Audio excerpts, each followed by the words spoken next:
Γεια σας. Έχω καιρό να ανεβάσω βίντεο γιατί με έχει περιορίσει η μέση μου εδώ και ένα μήνα.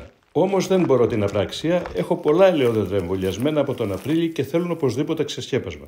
Έχω επίσης αγωνία να δω αν οι βροχές που έριξε όταν ήταν ανθισμένα τα δέντρα επηρέασαν το δέσιμο. Περπατώντας, γιατί δεν μπορώ να οδηγήσω ακόμη, έφτασα στο πρώτο κοντινό κτήμα. Εδώ, όπως βλέπετε, το δέσιμο δεν έχει πάει καλά. Δεν πειράζει όμως, μου αρκεί που τα δέντρα δείχνουν καταπράσινα και υγιή. Γιατί όπως ερχόμουν, έβλεπα ότι τα γειτονικά έχουν άλλη όψη. Να πω βέβαια ότι πέρσι εδώ είχα καρπό.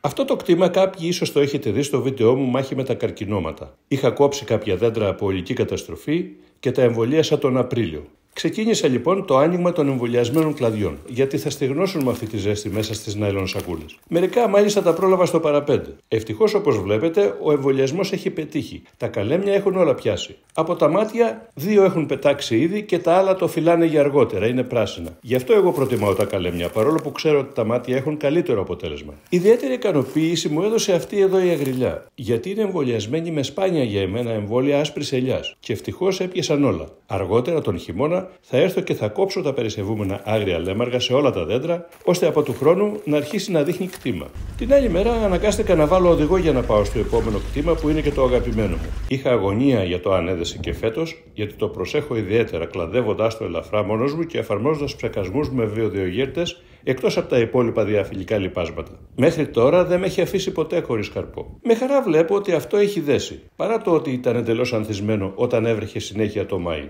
Όλα τα δέντρα έχουν καρπό. Το φύλλωμά τους δε είναι καταπράσινο και δείχνει υγεία. Αυτό με χαροποιεί περισσότερο από το αν έχουν καρπό τα δέντρα. Είχα και εδώ ένα εμβολιασμένο από τον Απρίλιο, οπότε ευκαιρία να το ξεσκεπάσω. Αφαίρεσα τις πλαστικές σακούλες και έβαλα μόνο χάρτινη για προστασία από τον ήλιο. Άλλο ένα δεντράκι προσθέθηκε δίπλα σε αυτό που μπόλιασα το 21 και ήδη πια είναι μεγάλο δέντρο.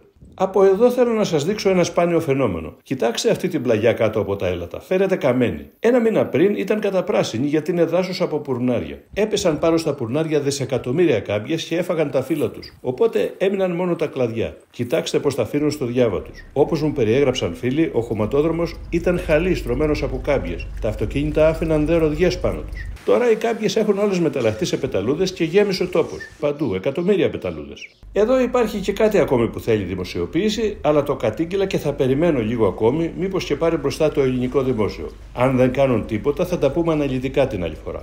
Την άλλη μέρα, περπατώντας, πήγα σε ένα ακόμη κτήμα να ξεσκεπάσω ένα εμβολιασμένο από αρχάς Απριλίου. Όμως έριξα μια ματιά πρώτα στις ελιές να δω σε τι κατάσταση είναι, γιατί εδώ μια παγωνιά ξαφνική τις είχε πειράξει και ξεραίνονταν τα φύλλα τους. Μετά από αυτή την ζημιά δεν έδεσαν βέβαια, αλλά ευτυχώς, όπως βλέπω, επανέρχονται, βγάζουν καινούργια ζωντανά κλαδάκια. Οπότε, τέλος καλό, όλα καλά και εδώ. Δεν με νοιάζει που έχασα τη χρονιά και εδώ, τα δέντρα να είναι καλά. Επόμενη επίσκεψη στο κτήμα που επίσης επαναφέρω από καταστροφή. Είχα μπολιάσει και εδώ μια ελιά με κλαδάκια από γλάστρα με άσπρη ελιά. Με μεγάλη χαρά λοιπόν διαπίστωσα ότι έπιασαν όλα, ας ήταν σαν σπιρτόξυλα ψηλά. Πέρυσι με άλλο ένα μικρό κλαδάκι από γλάστρα επίσης είχα εμβολιάσει αυτή την ελιά εδώ και όπως βλέπετε έχει μεγαλώσει αρκετά. Μόλις αρχίσει να κάνει καρπό θα έχουμε εμβόλια και δεν θα ψάχνουμε. Ελιές είχα εμβολιάσει και σε κάποιους φίλους. Δεν μπορώ να πάω βέβαια, αλλά μου στέλνουν βίντεο και βλέπω ότι έχουν πιάσει όλες και είμαι πολύ χαρούμενος. Δυστυχώς νέα για τα υπόλοιπα κτήματά μου στο άλλο βίντεο, γιατί έχουν πολύ χωματόδρομο και δεν μπορώ να πάω ούτε αν οδηγεί άλλο. Το επόμενο που πρέπει να κάνω είναι το αργότερο σε 20 μέρες να ψεκάσω το τρίτο κύκλο ψεκασμού τα δέντρα. Οπότε πρέπει μέχρι τότε να έχω τελειώσει με τη μέση μου. Γι' αυτό κατέβηκα στην Αθήνα χθες για να πάω σε ένα αθλητίατρο και μόλις έφτασα το απόγευμα, βλέπω από την κάμερα ασφαλείας το χωριό να κάνει χαλασμό. Έντονη βροχή, αέρα και χαλάζει. Άντε πάλι τα ίδια. Τι θα βρω άραγε άμα γυρίσω.